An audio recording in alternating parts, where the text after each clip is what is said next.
हमारे पास साधकों के अक्सर करके प्रश्न आते रहते हैं, कॉल्स आते रहते हैं। तो उसी प्रकार से यहाँ पर कुछ साधकों के प्रश्न मैं ले रहा हूँ, जिसमें कि एक साधक हैं, उनका पूछना है, उनका कहना है कि बिना गुरु से मंत्र प्राप्त हुए, बिना गुरु द्वारा गुरु दीक्षा में मंत्र प्राप्त हुए, क्या हम किसी मंत्र की साधना कर सकते हैं या नहीं, और अगर नहीं तो फिर क्यों, उसका कारण क्या है। तो यहाँ पे सबसे पहले मैं ये स्पष्ट करना चाहूँगा कि किसी भी मंत्र को आप उठा करके अगर सिद्ध करना शुरू करते हैं, चाहे वो पुस्तकों से उस मंत्र को आप प्राप्त किए हों या सोशल मीडिया से प्राप्त किए हों अथवा सुनी सुनाई बातों द्वारा आपको ऐसा जानकारी मिला हो, चूँकि आजकल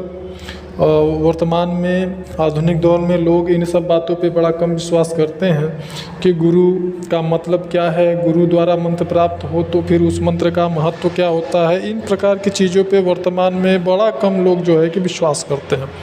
वो बस सीधे सीधे जो है छलांग मार करके आगे पहुंच जाना चाहते हैं। वो किसी का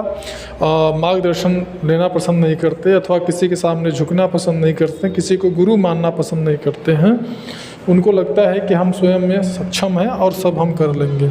जबकि ऐसा बिल्कुल नहीं है।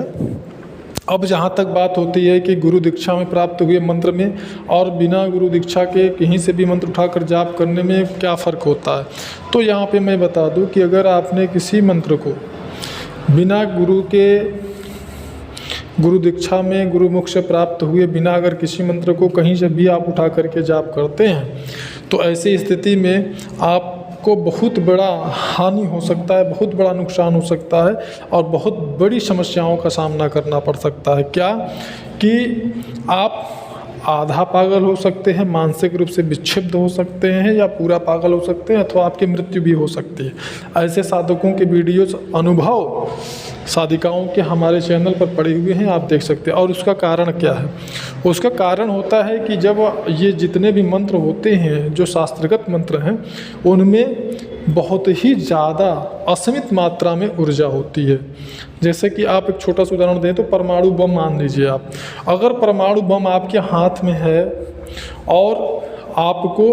उसकी सारी चीज़ों की जानकारी नहीं है कि किस प्रकार से हम इसका सुरक्षा कर सकते हैं, किस प्रकार से हम इसको प्रयोग कर सकते हैं, या किस प्रकार से इसको बना सकते हैं, या किस प्रकार से इसमें कोई कमी आ जाए तो हम उसको ठीक कर सकते, तो उससे आपके साथ में कोई भी घटना घट सकती है। ठीक उसी प्रकार से जैसे कि बंदूक दे दिया जाए और उस बंदूक को चलाने की तरीके को आपको न बताया जाए और उस बंदूक की नली सामने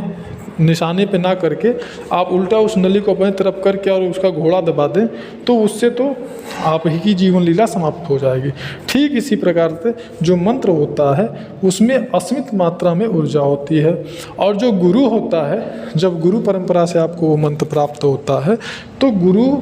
उस मंत्र पे जैसे कि कोई घोड़ा हो मान लीजिए,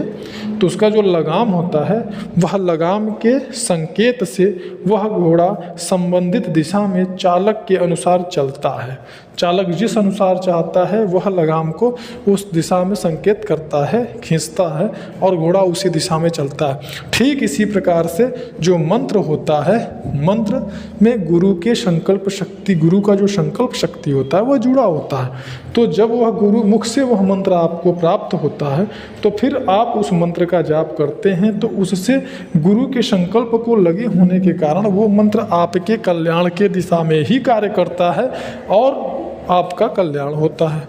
लेकिन जब आप उस घोड़े को जंगल से अगर पकड़ते हैं, स्वयं जंगल से उस घोड़े को आप पकड़ते हैं सवारी करने के लिए, तो वही घोड़ा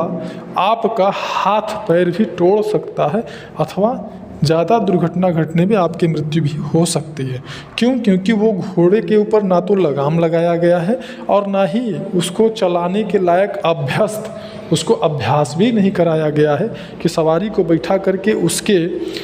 इच्छित स्थान पर, उसके मंजिल पर पहुंचाया कैसे जाए। तो इसी प्रकार से जो मंत्र होता है उनको जब गुरु जो होता है वह उस मंत्र का अभ्यास किया रहता है, उस मंत्र का अभ्यासी होता है और जिसके परिणाम स्वरूप जब आप उस गुरु मुख से उस मंत्र को प्राप्त करते हैं तो वह मंत्र निश्चित दिशा में कार्य करता है, क्योंकि कोई भी मंत्र किसी न किसी संबंधित शक्ति से जुड़ा होता है। अगर आप ओम नमो भगवते वासुदेवाय मंत्र का उदाहरण ले लीजिए तो भगवान विष्णु से वह जुड़ा हुआ है। इसलिए जब उस मंत्र का आप जाप करते हैं, किसी गुरु मुख से प्राप्त उस मंत्र को आप जब जाप करते हैं तो भगवान विष्णु की कृपा आप पर बनी रहती है, क्योंकि आप सामने वाले अभ्यासी को गुरु मानते हैं और उनके प्रति आपकी श्रद्धा होती है, आप गुरुनिष्ठ होते हैं, तो वह मंत्र आपके लिए कुछ ज़्यादा कारगर होता है। और वही अगर आप बिना किसी गुरु के मंत्र का जाप करते हैं तो ना तो आपको विधि विधान का पता होता है और ना ही उसके जाप करने के लय का पता होता है और ना ही आपको जाप करते समय किन सावधानियों का पालन करना चाहिए इसकी भी आपके पास में कोई जानकारी नहीं होती है। और जबकि गुरु से प्राप्त करते हैं यदि आप किसी मंत्र को तो वो विधिवत आपको उस मंत्र के जाप का लय, कब उसको जाप करना चाहिए कब नहीं करना चाहिए, उसकी विधि को,